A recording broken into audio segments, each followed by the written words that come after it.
हम सीखेंगे two principal thrust in study of physics and domains of physics. Physics के क्या क्या डोमेन्स है और प्रिंसिपल थ्रस्ट फिजिक्स के क्या क्या है। दो थ्रस्ट है, पहला है यूनिफिकेशन, दूसरा है रिडक्शनिज्म। ये दोनों एक दूसरे के उल्टा है, रेसिप्रोकल है। यूनिफिकेशन का मतलब होता है यूनिफाइड करना, बहुत सारे डिफरेंट फिजिकल फिनोमेना को एक करना, और रिडक्शनिज्म का मतलब होता है उसके कंस्टिट्यूएंट पार्ट्स में डिवाइड करना।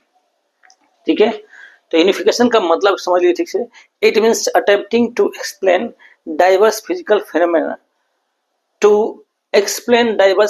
Phenomena in terms of a few laws and concepts।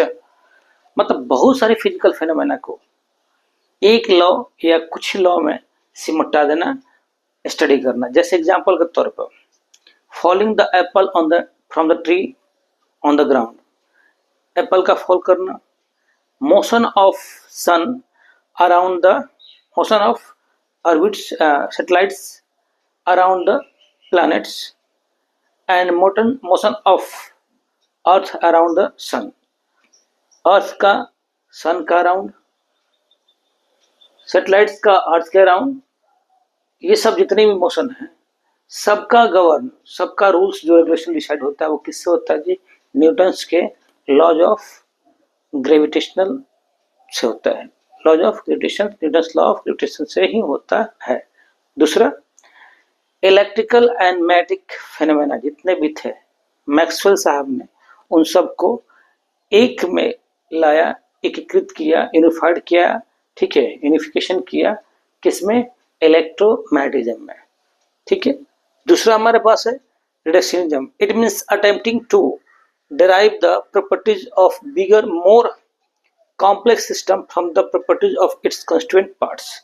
यानी एक बड़ा फेनोमेना है, कॉम्प्लेक्स सिस्टम है, तो अगर हम उसके कंस्टिट्यूएंट पहले स्टडी करें, स्टेप बाय स्टेप फॉलो करें, तो आसानी से हम उसको सीख सकते हैं, पढ़ सकते हैं। जैसे एग्जांपल के तौर पर थर्मोडायनेमिक्स एक कॉम्प्लेक्स फेनोमेना है, लेकिन अगर हम entropy, temperature, internal energy, work and energy, ये सब हम स्टडी करते हैं और तब इसको हम समझते हैं तो आसान होगा। तो ध्यान समझ लीजिएगा, यूनिफिकेशन और रिडक्शनिज्म जस्ट अपोजिट है। यूनिफिकेशन में बहुत सारे डिफरेंट फिजिकल फिनोमेना को एक किया जाता है, और इसमें एक बड़े कॉम्प्लेक्स फिनोमेना को क्या करते हैं? स्प्लिट करके स्टडी करते हैं। दूसरा हिस्सा, नेक्स्ट पॉइंट चलते हैं, डोमेन्स ऑफ फिजिक्स। फिजिक्स के जनरली दो डोमेन्स है, तीसरा बाद में लिया गया था। पहला है मैक्रोस्कोपिक और दूसरा है माइक्रोस्कोपिक। नाम से क्लियर है, मैक्रोस्कोपिक का मतलब होता है लार्ज, माइक्रो मतलब स्मॉल। तो it includes the study of phenomena involving objects of finite size on the terrestrial and astronomical scale. Astronomical और टेरेस्ट्रियल स्केल पे, एस्ट्रोनॉमिकल मतलब यूनिवर्स के रिगार्डिंग, टेरेस्ट्रियल मतलब धरती के रिगार्डिंग, ठीक है, अर्थ के रिगार्डिंग। जो हम फेनोमेना स्टडी करते हैं वो क्या है? मैक्रोस्कोपिक डोमेन है। It makes of the classical physics. Classical physics, optics हो गया, एकॉस्टिक्स हो गया, हम जो भी पढ़ते हैं ये सारे किस में आते हैं? इसी के अंदर आते हैं, मैक्रोस्कोपिक फिजिक्स में ही आते हैं। और it was developed up to 1980, 1900 ईस्वी तक ये डेवलप हुआ था। दूसरा है microscopic domain. It includes the study of phenomena involving molecules. Micro का सीधा मतलब है छोटे स्केल पे, मॉलिक्यूल्स हो गया, atoms, nuclei, electrons and other elementary particles. तो अगर ये क्लासिकल फिजिक्स बनाता है तो ये क्या बनाया? Modern physics. क्या डेवलप किया इसने? इट इंक्लूड्स ऑफ द क्या? Modern, makes of the modern physics and most of develop after 1980। यानी कि ये मॉडर्न फिजिक्स बनाता है और 1900 ईस्वी के बाद इसका क्या हुआ था? डेवलपमेंट हुआ था। इन दोनों के बीच में, मैक्रो और माइक्रो के बीच में एक और आता है डोमेन जिसको बोलते हैं mesoscopic domain. The domains intermediate between microscopic and macroscopic is called mesoscopic। It involves the study of a few tens or hundreds of atoms or molecules। कुछ selected atom और molecules, 100, a few tens, कुछ 100, कुछ 10, कुछ 100 तक limited है। हम लोग क्या पढ़ते हैं? मेसोस्कोपिक पढ़ते हैं। मेन जो आपके डोमेन्स है वो दो है, कौन कौन से? फर्स्ट मैक्रोस्कोपिक और माइक्रोस्कोपिक। ठीक है, नेक्स्ट वीडियो मिलते हैं।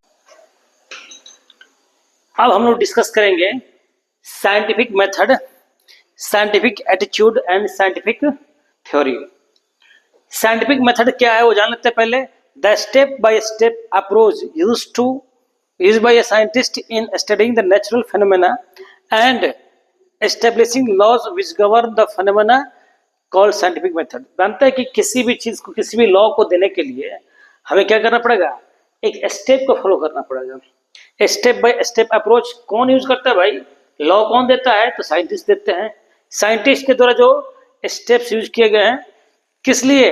किसी भी लॉ को पढ़ने के लिए, नेचुरल फिनोमेना को गवर्न करने के लिए जो स्टेप्स लिए गए और उससे हमने लॉ एस्टेब्लिश किया, उन्हीं को क्या कहते हैं? साइंटिफिक मेथड कहते हैं।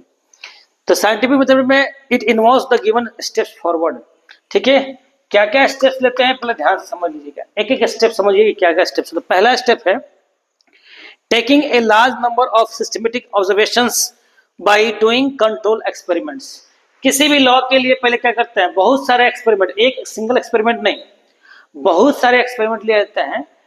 ठीक है, बहुत सारे एक्सपेरिमेंट ले लेते हैं। किसके थ्रू भाई?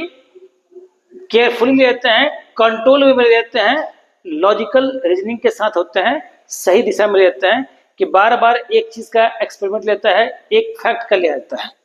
दूसरा है studying these observations and making qualitative and quantitative reasoning। इनको ऑब्जर्व किया जाता है, उसमें से क्या बार बार आ रहा है, कुछ ऐसा चीज कॉमन है जो हमेशा हमको प्राप्त हो रहा है, तो उसके लिए क्वालिटेटिव और क्वांटिटेटिव, मतलब क्या गुण है, क्या संख्या है, इस आधार पे क्या करते हैं? हम लॉजिक बनाते हैं, रीजनिंग बनाते हैं। Number third, suggesting mathematical modelling to account for observed behaviour. Mathematical modelling क्यों जरूरी है? किसी भी लॉ का, जैसे न्यूटन का लॉ ऑफ ग्रेविटेशन हो गया, चाहे स्टीफेंस लॉ हो गया, बोल्ट्जमैन लॉ हो गया, चाहे कोई भी लॉ हो, mathematics is the heart of physics.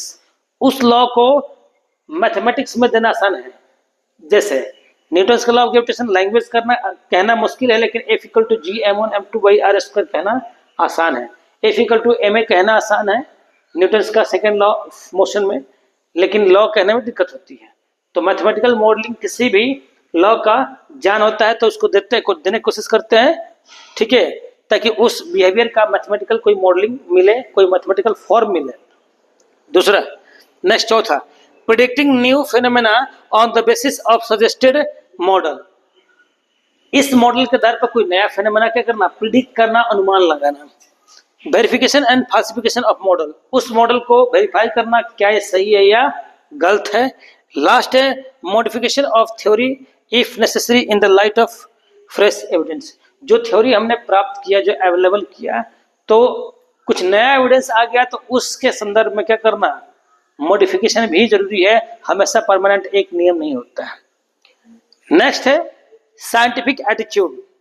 Attitude सबको पता है, एटीट्यूड का मतलब क्या होता है? प्रवृत्ति। The scientific attitude requires flexible, मतलब लचीला, ओपन माइंडेड, खुले दिमाग से, खुले विचारों से, towards solving the problems in which other important points are not to be neglected without reasons। जब भी हम सॉल्व कर रहे हैं किसी प्रॉब्लम को, कोई लॉ लागू कर रहे हैं, तो उसके लिए हर एंगल से सोचना है, ओपन माइंडेड सोचना है, लकीर का फकीर नहीं बनना है। ठीक है, किसी भी इंपॉर्टेंट पॉइंट्स को जो हमारे सामने आ रहा है उसको कंसीडर करना है, अगर वो जरूरी है तो, नहीं तो उसको रिजेक्ट किया जा सकता है। ठीक है, साइंस की एक और खास बात है, कोई भी थ्योरी और लॉ, कोई भी थ्योरी हो या लॉ हो, तब तक मानी जाती है जब तक वो खारिज ना हो जाए। ठीक है, जब ये तब तक मान्य है जब तक खारिज ना हो जाए। कोई भी नियम हमेशा परमानेंट नहीं होता, इसलिए ये साइंस है। ठीक है, जब उसको क्रॉस कर देगा कोई, अगला कोई नया एविडेंस ला देगा, तो उसको या तो मॉडिफाई किया जाता है, उसको या रिप्लेस किया जाता है। Scientific theory. The theory is the name given to a set of limited number of laws in terms of which behavior of a physical system can be explained। किसी भी फिजिकल सिस्टम का behaviour हम जो explain करने के लिए जिन terms में हम एक्सप्लेन करते हैं, लिमिटेड सेट होता है, नंबर ऑफ लॉज होते हैं, उसी को कहते हैं साइंटिफिक थ्योरी।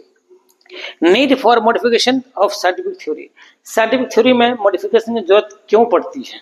पहला है when any new observation shows some deviations from existing theory the theory has to be modified. देख रहे हैं कि हमने एक थ्योरी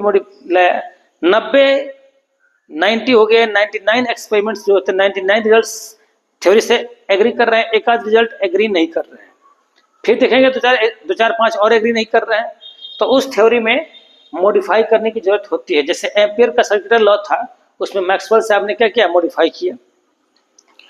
व्हेन, दूसरा point, even the modification of the theory fails to account for the new observation, the theory has to be replaced by new theory. जैसे हमने periodic table study किया, पीरियोडिक टेबल में देखा गया था, पहले आया था the Werner triad, Newlands law of octaves, उसके बाद आया मेंडली पीरियोडिक टेबल, फिर न्यू मॉडर्न पीरियोडिक टेबल है। तो कुछ चीजें थी, हमने मॉडिफिकेशन करने की कोशिश की, लेकिन मॉडिफिकेशन फिर भी अकाउंट नहीं हुआ, फिर भी सही नहीं माना गया, सही नहीं हुआ आया रिजल्ट उसका, तो उस थ्योरी को हटा देते हैं और नई थ्योरी लाते हैं। ठीक है, आप पढ़े भी हैं, जानते भी हैं। ठीक है, डाल्टन्स का एटॉमिक थ्योरी, उसके बाद रदरफोर्ड का मॉडल है, फिर नील्स बोर का कॉन्सेप्ट आया, तो रिप्लेस कर देता है। अगर कुछ चीजें चाहते हैं कि कॉमन रहे तो रखते हैं, और लगता है कि कुछ भी मैच नहीं कर रहा है तो नया एक थ्योरी लाते हैं। ठीक है, science is ever dynamic, science में जब भी कुछ नया आता है उसको एक्सेप्ट किया जाता है। ठीक है।